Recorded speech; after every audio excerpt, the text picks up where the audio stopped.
Friends ఇలా చూడండి, ఇవాళ ఉదయం అయితే మార్కెట్లో వర్షం పడతా ఉంది. ఒక పక్క వర్షం పడుతున్నా కానీ ఒక పక్క బేరాలు జరుగుతున్నాయండి. చూస్తున్నారా, రోడ్డు మీద శాంపిల్ పెట్టారు కదా, శాంపిల్ మీద తీసి లోన్ వేస్తున్నారు వర్షం పడడం వల్ల. ఇట్లా ఉండిద్దండి మార్కెట్లో. వర్షం ఉదయం పూట పడకుండా ఉంటే బేరాలు బాగానే జరుగుతాయి. ఇవాళ డేట్ అయితే మాత్రం ఆగస్టు నెల 18, 2025 అనగా సోమవారం మన గుంటూరు మిర్చి మార్కెట్ యార్డు. ఇవాళ శాంపిల్స్ కూడా ఒక మాదిరిగా పెట్టి ఉన్నారు. డీలక్స్లో మంచి రేట్లు జరిగినాయి. కొన్ని రకాల టాప్ రేట్ కూడా జరిగింది. అది పెద్ద గొప్ప ఏం కాదు. ఏదేమైనా ఇవాళ మార్కెట్ యార్డ్లో ఎట్లా జరిగింది, మార్కెట్ పరిస్థితి అనేది అంతా మొత్తం మరి కాసేపట్లో మీకు ఫుల్ వీడియోలో అప్లోడ్ చేస్తున్నాను. ఆల్రెడీ రన్నింగ్లో ఉంది అది కూడాను. వీలైతే లైక్ చేసి సపోర్ట్ చేయండి. ఇలా డైలీ గుంటూరు మిర్చి లైవ్ అప్డేట్స్ మన ఛానల్ వచ్చారికండి. చూస్తున్నారు కదా, వర్షం పడినా కానీ వ్యాపారస్తులు ఎవరు ఆగరు, ఎవరు వాళ్ళు వ్యాపారానికి తిరుగుతూ ఉంటారు. ఇట్లా ఉండేది మార్కెట్లో ఏదైనా కానీ.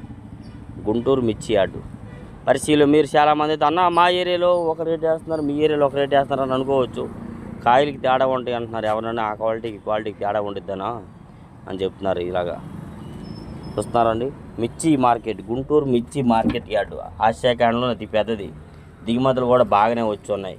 3 రోజులు సెలవు అవ్వడం వల్ల మార్కెట్ కూడా కొద్దిగా శాంపిల్స్ తక్కువ పెట్టడం వల్ల బాగానే జరిగింది ఇవాళ. కాబట్టి ఫుల్ వీడియోలు చూసి తెలుసుకోండి, లైక్ చేయండి, సపోర్ట్ చేయండి ఫ్రెండ్స్.